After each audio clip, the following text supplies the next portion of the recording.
This is Business Therapy, healing businesses from the inside out through communication and emotional intelligence. I'm Diane Hansen, management consultant, and with me co-host Christine Salvo, therapist, certified mediator, certified hypnotherapist. Good morning, everyone. Hello. Good morning, everybody. And today on the show, we have Marcus Johnson, who is an NAACP Image Award nominated jazz pianist and an author of For the Love of Living the Journey of Life with Intention, Love, Passion, and Happiness. Marcus has released more than 15 Billboard charted albums and has most recently combined his eminently successful music career and love of wine in a unique endeavor with Flow Wine LLC. Flow Wine has made USA Today's 10 Best Celebrity Wines list, featured in Forbes as a top Black-owned wine, Well and Good as one of their top BIPOC-owned wine brands, and Success Magazine's top gift ideas that support minority-owned businesses. Flow Wines is retailed through Costco, Target, Whole Foods, and many others.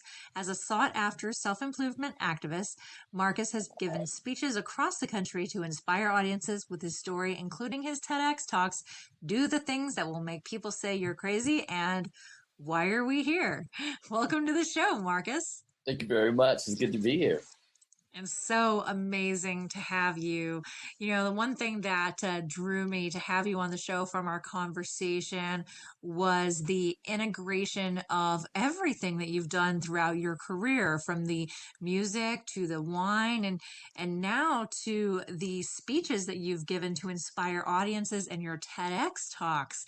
So can you tell me a little bit more about, how you created that flow? Well, flow is really an outgrowth of some of the disruption in industry, specifically the entertainment industry in the early 2000s. We were facing MP3.com, we were facing Napster, peer-to-peer services, and it forced record labels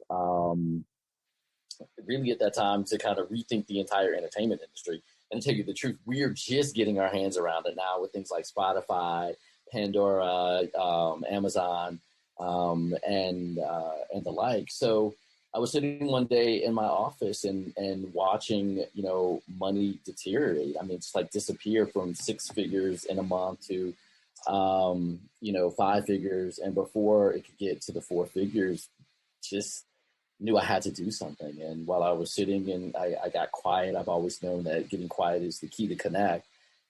We had this brand that was Flow, and it meant for lovers only, but I knew that was kind of limiting, and started thinking about some other ways that we could kind of use it, and came up with the idea of For the Love Of. And that started the journey, the lifestyle journey of Flow, the lifestyle series, which was Flow Chill, Flow Romance, and Flow Standards. And that was like the first time an indie label had 3 records in the top 5 of the Billboard Jazz charts. When we put those out, and the music industry still stayed the same, so we had to continue to figure out what we had. And I knew we had a brand and we had relationships. And one of the other things that I noticed was that we had a significant amount of women who were coming to my jazz shows, hopefully just for the music, and but it was great. We had fun. And one thing I noticed was that they liked wine. So we started doing the research and found out that their number one, alcoholic beverage of choice was wine. And I was like, well, hey, look, this one vineyard, if you can come pour wine for my release parties, why can't we private label this? And the head of sales there was like, well, we can. And that was the beginning of Flow, 1.0. Now we have moved from production in Virginia to production in California. We have some big deals that we're announcing in 2021. And I'm really excited about that, a national relaunch of the brand. And now we have been able to create this ecosystem where we have Flow experiences. We have Love and Jazz Weekend. And it's really all for people who just need and want to get away with the people they love, be it themselves, and enjoy music and a great experience. Their significant others to enjoy a great experience. And it's kind of fun working with my team where we can also enjoy seeding back positivity and love into the community. I love how you took an industry problem and you turned it into a brand opportunity. I think that's absolutely beautiful. And it's a place where not just the music industry, but many business owners are finding themselves right now in this space of the external environment, the political environment, the technical environment. All of these things have changed, and they have changed through no power or will of the industry's own. However, the industry still must adapt. So, springing out from that pain point came Flow Wines, Flow Music Series, Flow everything. And I imagine that without this downturn, that innovation may not have been a seed of a thought, or was it? Absolutely. Well, let's say it like this. It would have been different. Because at that particular time, I had just started a jazz label with first African American billionaire, a mentor of mine, Bob Johnson. He had just recently sold BET, and I ran into him at a jazz festival and basically, hit him up to go to lunch. And he's like, "Yeah, why don't you come to my office?" So after being grilled for a while, I figured out that he had been watching my progress in Washington, D.C., and put together a business plan, pitched it, got it funded. So we had just built this $1 million studio in the Washington, D.C. area. And we had distribution through Warner, which was incredible distribution for a new label. And we had 4 records, not just of mine, but other artists that are still getting airplay, on the charts. And had people scared. So, when you have people scared, you're doing something right, and Mm-hmm. thinking that, okay, we have this run with this record label. And, life said, nah, we want you to do something different with it. Now, would I have done other things to the Marcus Johnson brand? Absolutely. Would I have really pushed Flow? I doubt it, because it took that moment of me slowing down to do a self check and to say, I know you have this. Stop running, stop the momentum, get back in your head, connect to the universe. Let's figure this thing out. And figuring it out in the basic terms of what's our next best pivot, what's our next best shot. Because honestly, in these times that we're in right now, you may not have the absolute, well thought out, well designed answer. But life is an iteration, it's an iterative process where sometimes, man, it's just taking your best shot and figuring out how much further you can get. I guess a good analogy would be your fog lights, right? Where, it's foggy outside right now. But what we have to do is take those little 2 or 3 feet that we can see, maybe slow down a little bit until we can get up in a hill, or, where the fog goes away, where our lights let us see way down the road. And it's faith. And so faith with connecting with, skills and acumen, with, not taking this personally, like you're a failure, but that you're engaged in this process, which will have failures in it. When you look at it that way, there's nothing you can't do. So, Flow was an outgrowth of just a willingness to keep on trying. So what I'm really hearing from this is that word right there. It was open. So you're not a winery person, right? Like this isn't your skill set, but all of a sudden you find yourself here. And I think the other thing that, especially for our listeners too, is we can learn. We're all teachable. So just because you didn't start there doesn't mean you won't end being a wine expert. It doesn't mean you won't end being a connoisseur. It's just different, as your life takes you down different paths, you have to be open enough to receive, to learn, to try. And I love that you said, expect failure along the way. Expect that this isn't my field. I don't actually know what I'm doing here, but I'm willing to learn. And that's going to look messy sometimes.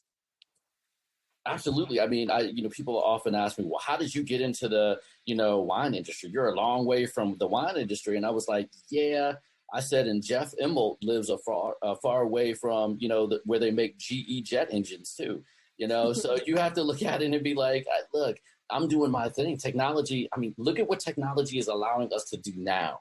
A year ago, if I had said, we're going to do all our meetings virtually, you don't need to have an office, people would be like, you're out of your mind. 11 months ago, what are you talking about? we need to put more money in the, the WeWork stock, et cetera, et cetera. Not that you shouldn't, but the fact that technology has allowed us to connect in this way, you're not locked. The only thing that locks you in business and in life is right here, is your head. And so, yes, we are teachable. No, I don't know. I'm not a sommelier. No, I'm not a farmer. Do I know much more about grapes in the wine business now than I did, 9 years ago when we started? Absolutely. Will I know more in the future? Absolutely. Same thing about being a dad. I mean, 8 years after having my daughter, day one, I was like, oh, what have you done to me, God? And then, some swaddlers later, swaddling later, figuring out things with, my daughter has some challenges, and overcoming them and knowing that she is beautiful and perfect. She's as she is, you know what I mean? Yeah, And that, Exactly. and that's a lot to learn.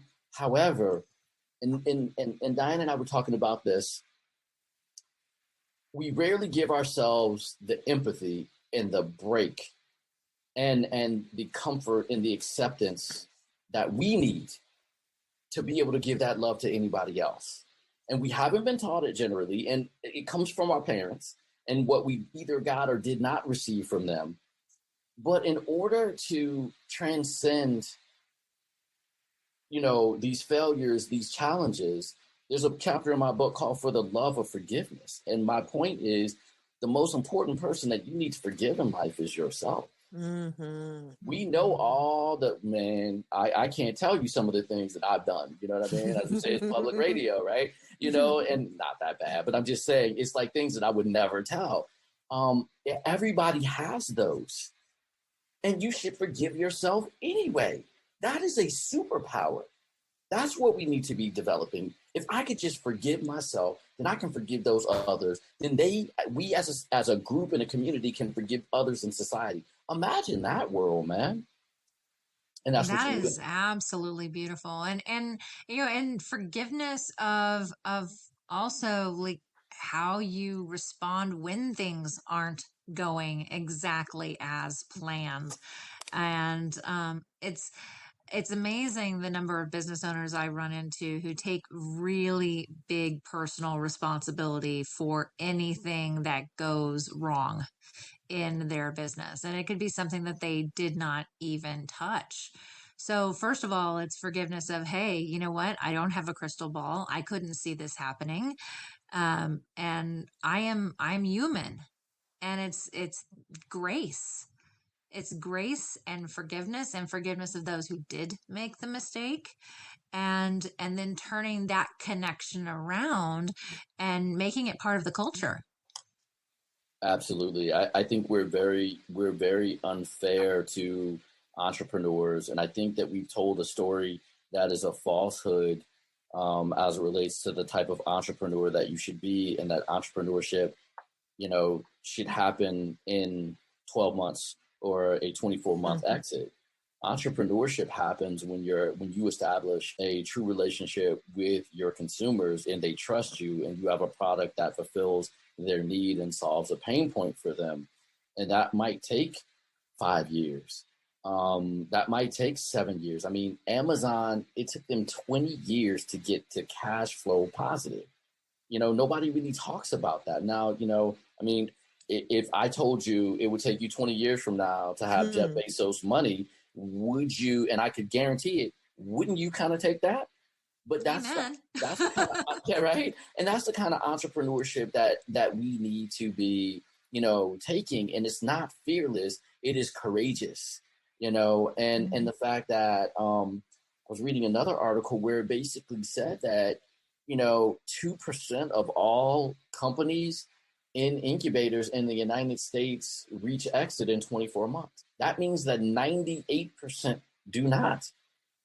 They don't necessarily fail, but they don't reach exit. So, going and telling your investors, hey, look, we're going to do this in 24 months. Okay. Be realistic, man, because that's a lot of pressure that you're putting on yourself. Just say, here is our path forward. Here's our best shot. And sometimes it works and you have money. Sometimes it doesn't work and your investors will stick with you. And then sometimes it doesn't work and your investors won't stick with you. And And there's, yeah, different pathways. yes. There's different pathways to growth in entrepreneurship. There's the legacy pathway where the business is passed from generation to generation, and the next generation is just praying they don't mess up what the previous generations built.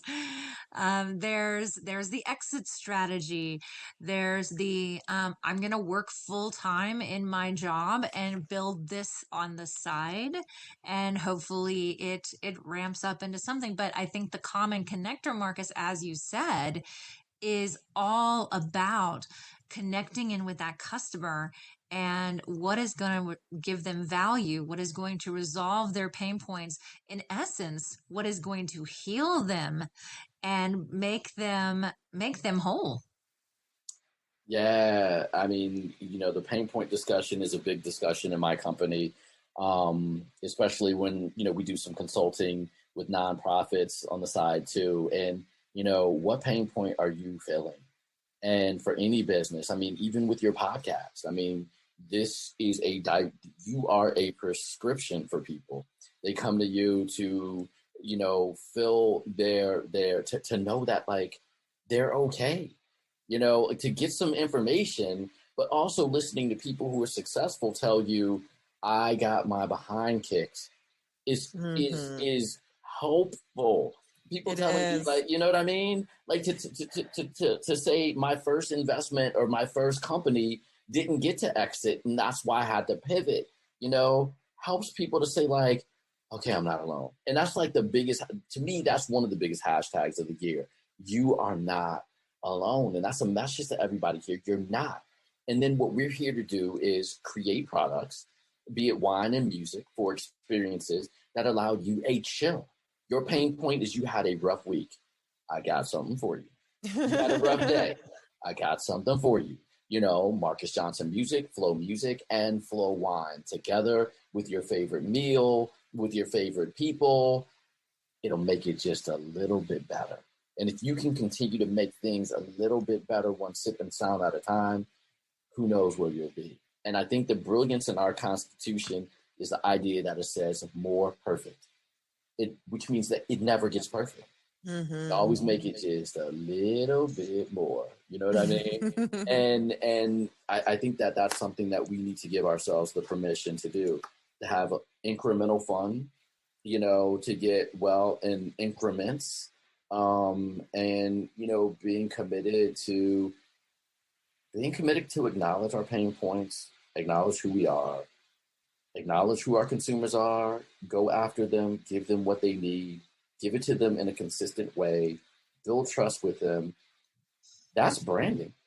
Mm-hmm. People are like, I have to brand. No, just create a relationship with your people and be consistent, trustworthy, and of quality. They'll build it for you.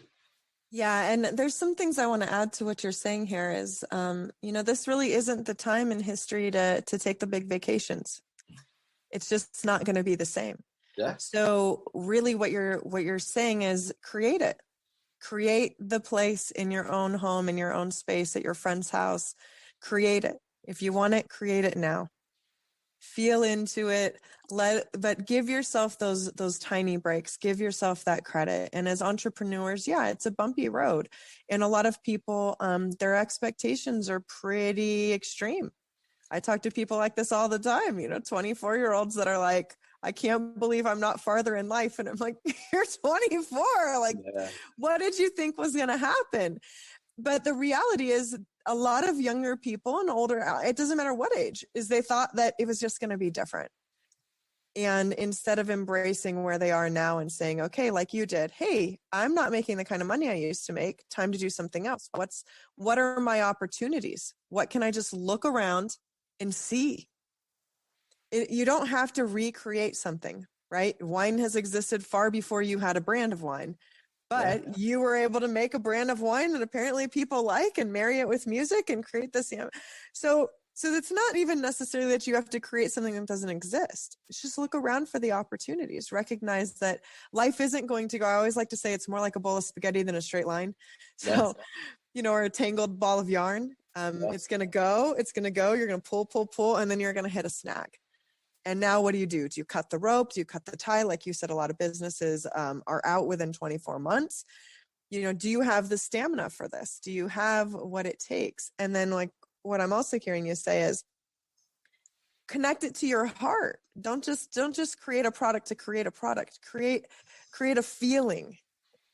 Yeah. I mean, and I mean, there's so much in what you just said too. Part of my book, I talk about a concept that has evolved into my deeper life model, which is dream, engage, environment, plan, execute, and reflect. You have to have a dream that's yours. You have to be engaged in it. You have to create a fertile environment around yourself.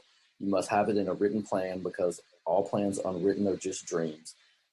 You must then go out and execute upon it and then reflect on it. So you're always going deeper. But deeper is just a process and a cycle. And I say that life is not, it is not linear. It is very cyclical as it relates to spiraling one way or the other, up or down. And, I often get asked the question about balance. And I want to be happy. I want balance. Well, if you look at balance today, you might not see it. But if you look at balance over 12 months, you may see a lot more balance. If you look at it over 5 years, you may see even more. And the thing is I think we live life and we don't document it. There's a reason pilots have a logbook, so that they can talk about, they can tell you what went right and what went wrong with the equipment, how it flew, so that, it stays in the air and a plane doesn't crash. Yet we have an aversion to sitting down and being realistic with ourselves and talking about the things that we're happy about, as well as the things that we may lament over or that may cause conflict in ourselves. And it's very important for us to do both. Because when you understand that idea of balance and then you have a life model, not everything that you love to do will be a business worthy idea, but you can bring passion along with whatever you do. And, I tell you, I love music and I can make money with it. I love wine. I can make money with it. There are days where I don't like doing both. You know what I mean? I love it. Yeah, You that's know, truth. That's truth. but the thing is, though, with that understanding that, like, okay, I have to practice slow, and my fingers don't work on this new Chopin piece I'm working on. But if I take it slow and I do it again and again and again, I will get better with it. There are lessons in there in all walks of life, as how we can be as individuals, how we can be as members of our family, of our society, and beyond, especially in business. And I think that is very important. I think the biggest prescription and the biggest, word of advice that I could give, or words of advice that I could give entrepreneurs nowadays and employees: be gentle. Just be gentle. Mm-hmm. Being gentle is so incredibly important because it's key to getting the most out of the learning process.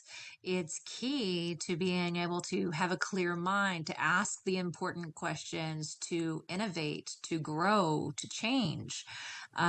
Being gentle, even within the organization, is key to building an organization that's going to stand the test of time. There's a lot of there's a lot of rah rah out there, and a lot of literature and out there, and a lot of stuff out there that promotes this culture of the grind, and the grind is not gentle. The grind is rough, it's tough, it's burnout, it's all the things, but the promise of all of this is that the grind is going to get you to where you want to go, but it's really the gentle that's going to get you to where you're going to go. It's the ease, it's the flow, it's the vibe with your customers, it's the vibe with your internal employees. And as a business leader, at the top of that organization, it's the vibe with yourself, and Mm-hmm. really having that internal compass to make some of those tough calls, and even if it means to pivot. Mm-hmm. I talk about the day that we ran out of money in one of my companies, my first investment, and how I cried up and down Georgia Avenue talking to my COO on the phone. And I was like, okay, I'm ready to come in. And then I get ready to park, and I'm like, okay, I got to drive somewhere. He's like, man, I'm gonna stay on the phone with you. You're an honorable guy. I got your back. Let it out. I got you. And I was a true friend. And we're friends to this day. And I had to go in and let my staff know that, hey, look, we tried. We had some successes. We had some big successes, but the industry just changed. And I have another 2 weeks, 3 weeks of payroll, and I will help you all find other placements. But this part of the experiment in this way is over. And that was the most absolute heartbreaking thing that I've, had to do as a business leader in business with a business decision. But as we were talking, and having the vulnerability of being what I consider to be a very strong man, and the vulnerability to sit up with tears in my eyes, talk to my staff, wasn't balling at that point, didn't have any left, but to say, look, we have to make a change. And, could I have made the decision earlier? Things just happened really fast when MP3 and peer-to-peer came out, and we had to adjust differently. And it turned into a great thing in the long run because there would be no flow, without that. But man, you want to talk about painful. Nobody wants to go through that. But I tell you this, it's just like the gym. You go into the gym and you work out, it's painful. And if you keep moving and muscle confusion and everything, it's going to stay painful. But man, about the 40th day or the 60th day, you start looking in the mirror or somebody looks at you and you see it said like, yo, what are you doing? Are you working out? And it's like, and it's the same thing in business, man. And we're better for having the experiences that allow us to cry. And that's what I talk about in For the Love of Crying, which is one of the chapters in my book. Empathy is real. And the other thing I would encourage for those of you who are listening and aren't CEOs is understand that your bosses need empathy as well. And I know. Oh, yeah. Thank you for mentioning that. Yes. Yeah, empathy is a two-way street. And I don't think that we talk about that. I think we talk about top-down empathy, but very few people are even understand the gravity of having multiple people, even if it's just one person who you feel responsible for. Not to mention everybody that's in your family or the things in your dreams you feel, that you're responsible for your dreams and living out these dreams and that society told you should do. And I think, again, it goes back to, Diane, what we were saying, having a little acceptance and acknowledgement of the fact and attention given to the fact that your bosses may have a bad day. They may be going through a divorce. Their kid may be sick. Their parent may be sick. They may be really concerned about you and not coming at you from, viciousness, but really caring for you. And that if you put on those lenses, when you find yourself getting really irate, entrepreneur, employee, boss, employee, management, employee, etc., consumer, business, take those lenses off when you're irate and put on well, what if it was this? I love it. I absolutely love it. Marcus, thank you so much for being on the show. And if our listeners want to learn more about you, where would they go? They can go to marcusjohnson360.com. I'm on all social media with @MarcusJohnson360, information on the book, the audiobook, the wine, etc. And they can reach out to me direct as well. All right. Thank you so much. This has been Business Therapy, healing businesses from the inside out through communication and emotional intelligence. I'm Diane Hansen, management consultant. And I'm Christine Salvo, licensed marriage and family therapist, certified mediator, and certified hypnotherapist. Thank you so much for listening today, and I hope you find your flow. Find your flow today. Bye-bye.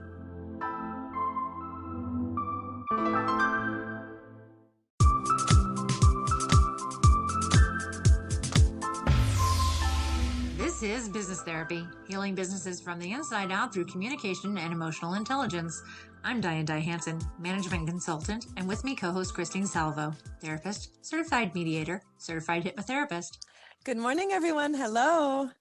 Good morning, everybody. And today on the show, we have Marcus Johnson, who is an NAACP Image Award nominated jazz pianist.